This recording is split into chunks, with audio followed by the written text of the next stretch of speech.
और बड़ी खबर आपको बता दें, ईरान इजराइल पर बड़े हमले की प्लानिंग कर रहा है। ये बड़ी खबर निकल कर आ रही है। और इस बीच ईरान ने हमास और हिजबुल्लाह जैसे संगठनों को लेकर भर्ती भी शुरू कर दी है। ये भर्ती इजराइल के खिलाफ स्ट्राइक के लिए की जा रही है। द इजराइल टाइम्स में प्रकाशित रिपोर्ट के मुताबिक भर्ती के लिए ईरान के रेवोल्यूशनरी गार्ड के कुदस पोस्ट के हेड इस्माइल कानी को इसकी जिम्मेदारी भी सौंप दी गई है। रिपोर्ट में यह भी बात सामने आ रही है कि ईरान इजराइल पर हमले के लिए सीरिया और लेबनान की जमीन का भी इस्तेमाल करेगा।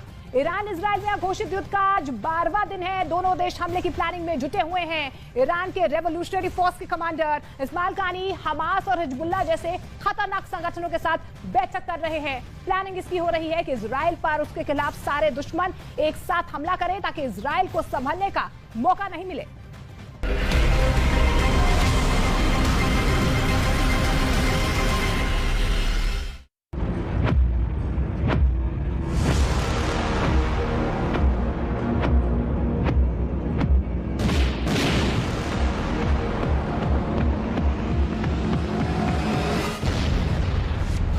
म्यान से दोनों देशों ने तलवारें खींचनी हैं।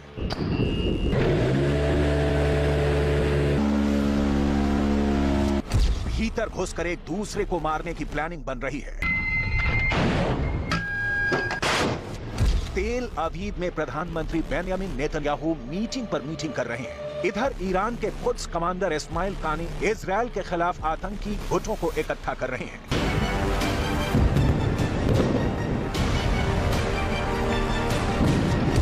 रेड सी में अमेरिका की परमाणु शक्ति से संपन्न पनडुब्बी डेरा डाल चुकी है। कहा जा रहा है कि सीरिया और लेबनान से ईरान की फौज इजराइल को टारगेट करेगी।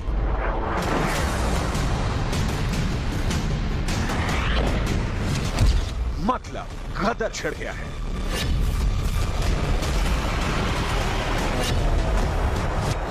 मिडिल ईस्ट के उबाल के पीछे की वजहों की डिटेल आपको दिखाएं। उसके पहले ईरान की रेवोल्यूशनरी गार्ड्स के कुद्स फोर्स के हेड इस्माइल कानी की लेटेस्ट प्लानिंग देख लीजिए कि कैसे ईरान इजराइल का समूल नाश करने के खतरनाक इरादे पाल रहा है।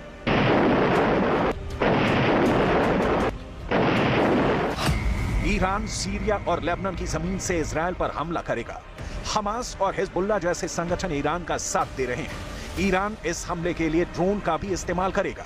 इसके पीछे की वजह यह है कि तेहरान से उड़ने वाला कोई भी ड्रोन यहां तक कि शाहिद 136 यानी कामिकाजे भी करीब 2000 किलोमीटर दूर इजराइल के तेल अवीव पर डायरेक्ट निशाना नहीं साध सकता। लिहाजा सीरिया और लेबनान की जरूरत है। प्लानिंग में नंबर 4 का पॉइंट है कि अमेरिका इजराइल के लिए हस्तक्षेप करे तो उसे रोकने के लिए तुर्की, ईरान, मिस्र, जॉर्डन जैसे देश ईरान का साथ दें। अप्रैल के पहले हफ्ते में ईरान के रेवोल्यूशनरी गार्ड के सलाहकार बेरूत पहुंचे इजराइल के खिलाफ प्लानिंग को आखिरी आकार देने। इस्माइल कानी ईरान के बरसों पुराने ख्वाब को ही जमीन पर उतारने की कोशिश कर रहा है।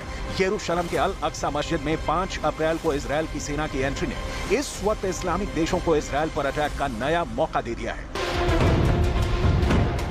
अरब देशों के बीच बसे इजराइल का अस्तित्व ये देश अब भी कबूल नहीं करते। इन इस्लामिक देशों का प्रतिनिधित्व ईरान करता है। वही ईरान जो अपने परमाणु संवर्धन के कारण अमेरिकी पाबंदियों के पत्थर झेल रहा है और अब खुलेआम रूस को यूक्रेन के खिलाफ ड्रोन देकर खुल्लम खुल्ला अमेरिका को चैलेंज कर रहा है कि रोक सको तो रोक लो। ईरान की इजराइल के खिलाफ जंग छेड़ने की सूरत में ईरान अपने शक्ति का प्रदर्शन करना चाहता है ताकि अमेरिका उसे हल्के में ना ले। उसकी नई कूटनीतिक ताकत यानी रूस से फ्रेंडशिप, चीन से दोस्ती और चीन की मध्यस्थता से सऊदी अरब से पुरानी दोस्ती बहाली के बाद अब ईरान नए रंग रोगन के साथ मैदान में उतरा है। 2020 के बाद से ही ईरानी हुकूमत के सामने बिल्कुल क्लियर है कि अपने किसी भी पड़ोसी को इजराइल से किसी भी तरह का समझौता करने से रोका जाए। 2020 में इजराइल, संयुक्त अरब अमीरात, बहरीन, सूडान और मोरक्को ने एक समझौते पर दस्तखत किए थे जिसे अब्राहम समझौता कहा जाता है। इन 4 नए देशों ने मिस्र और जॉर्डन के साथ इजराइल से शांति रखने के मसौदे पर हस्ताक्षर किए। इस तरह के शांति समझौते से ईरान बौखला गया क्योंकि इजराइल मिडिल ईस्ट में नई ताकत बनकर उभरा है। दुश्मनों का दोस्त बनकर इजराइल ने दुनिया भर को पैगाम दिया कि ऐसा भी होता है। ईरान तब से इजराइल से दो हाथ करने के लिए ताल ठोक रहा है और इस बार उसे मौका मिल भी गया है। अल अक्सा में इजरायली सेना के घुसने वाला वीडियो वायरल हो रहा है। ईरान इसका जबरदस्त प्रचार कर रहा है कि यह हमला मस्जिद पर हुआ है जो पूरी दुनिया में इस्लाम के सबसे पवित्र जगहों में से एक है। सीरिया और लेबनान जैसे देश तो पहले से ही ईरान की शरण में है। सीरिया में तो हर मोर्चे पर ईरान के रिवॉल्यूशनरी फोर्स ही मोर्चा संभाल रही है। इब्राहिम रईसी का मैसेज बिल्कुल लाउड एंड क्लियर है। इजरायल के खिलाफ हर बमबाज देश के साथ वो बिना शर्त खड़े हैं। लेकिन क्यों? अमेरिका के साथ ईरान के रिश्तों की कहानी आप देख चुके हैं। ये जो लाल सागर में अमेरिका की 5वीं फ्लीट की पनडुब्बी आप देख रहे हैं, ये उसकी बानगी है। अब आपको इजरायल और ईरान के बीच की जानी दुश्मनी की कहानी के 4 चैप्टर दिखाते हैं, क्योंकि इन दोनों के बीच के बेहद खटास रिश्ते की दास्तान दशकों पुरानी है। 1967 में पूर्वी यरूशलेम पर इजरायल ने कब्जा कर दिया। फिलिस्तीन को जब इजरायल ही कबूल नहीं, तो यरूशलेम पर कब्जा कैसे मंजूर होता? फिलिस्तीन के लोग पूर्वी यरूशलेम को यरूशलेम की राजधानी मानते हैं।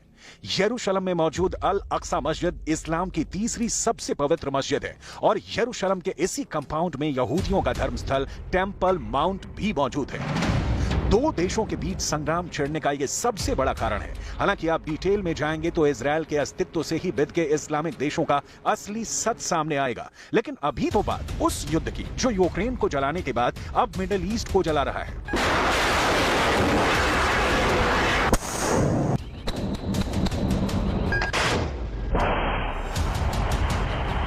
ईरान के राष्ट्रपति इब्राहिम रईसी ने गाजा में एक सालाना फिलिस्तीन समर्थक रैली को संबोधित किया है। इसे इस क्षेत्र पर शासन करने वाले हमास चरमपंथी समूह को ईरान के महत्व देने के दुर्लभ प्रदर्शन के तौर पर देखा जा रहा है। गाजा सिटी के एक फुटबॉल स्टेडियम में हमास के सैकड़ों समर्थकों को डिजिटल तरीके से संबोधित करते हुए ईरान के राष्ट्रपति रईसी ने फिलिस्तीनियों से इजरायल के खिलाफ अपने संघर्ष को जारी रखने को कहा है। उधर इजरायल के प्रधानमंत्री बेंयामिन नेतन्याहू को आप सुन चुके हैं कि जो भी दुश्मन देश उसकी ओर बढ़ने की कोशिश करेगा उसे खाक में मिला दिया जाएगा। अब सवाल बनता है कि फिर क्यों युद्ध डिक्लेयर ही नहीं हो जाता? तो समझना होगा असली खेल, चेताना, धमकाना और उसके बाद हथियार प्रदर्शन करना, फिर घोषित युद्ध। इजरायल और ईरान दोनों देश इसी कूटनीति का अनुसरण कर रहे हैं, क्योंकि इजरायल बुलंद है कि उसके साथ अमेरिका है और अब ईरान ताल ठोक कर कह रहा है कि उसने ड्रोन और कूटनीतिक सपोर्ट देकर पुतिन को अपने पक्ष में कर लिया है। तो ईरान और इजरायल का टकराव यूक्रेन युद्ध की तरह अमेरिका और रूस के बीच आमने सामने की जंग बन रही है। मतलब यूक्रेन जंग की तरह मध्य पूर्व एशिया भी अब दो महाशक्तियों के हितों का टकराव का मैदान बन गया है। हमने आपको बताया था कि कैसे रूस का जंगी जहाज एडमिरल गोर्शकोव पहली बार सऊदी अरब पहुंचा था। सऊदी अरब इस वक्त पूरी तरह ईरान के साथ खड़ा है और इजरायल को इस बात की बहुत चिंता है। लिहाजा इजरायल भी सीरिया, लेबनान या गाजा पर रॉकेट तो बरसा रहा है, लेकिन अपने उन हथियारों को गोदाम से बाहर नहीं निकाल रहा है जो एक बार में पूरे ईरान का काम तमाम कर देंगे। इसकी वजह इजरायल की सूझबूझ मानी जाती है, क्योंकि एक सामान्य सी बात कही जाती है कि आप अपने पड़ोसी नहीं चुन सकते और इजरायल के पड़ोस में उसका दुश्मन सीरिया है, लेबनान है, जो युद्ध के उन्माद में टूटे और बिखरे हुए देश हैं। सीरिया में जंग के हालात साल 2011 से ही बने हुए हैं। सीरिया में बशर अल असद की सरकार है। वहां के लोग सरकार से इस्तीफे की मांग करते हैं। विद्रोही लड़ाकों के बीच चल रहे संघर्ष से इजरायल ने दूरी बनाए रखी है। वहीं ईरान सीरिया की बशर अल असद की हुकूमत का समर्थन करता है। वो विद्रोहियों से सरकार की लड़ाई में बशर अल असद की मदद कर रहा है। इजरायल ने कई बार यह दोहराया है कि वो सीरिया में ईरान को सैनिक अड्डे नहीं बनाने देगा जिनका इस्तेमाल उसके खिलाफ किया जा सकता है। इसलिए सीरिया में जैसे जैसे ईरान की मौजूदगी बढ़ रही है, वैसे वैसे ईरानी ठिकानों पर इजरायल के हमले भी तेज होते जा रहे हैं।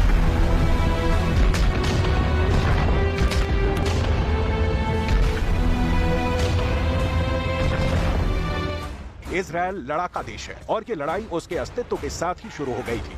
यही वजह है कि इजरायल अरबों के जबड़ों के बीच होकर भी उनके मान में नहीं है।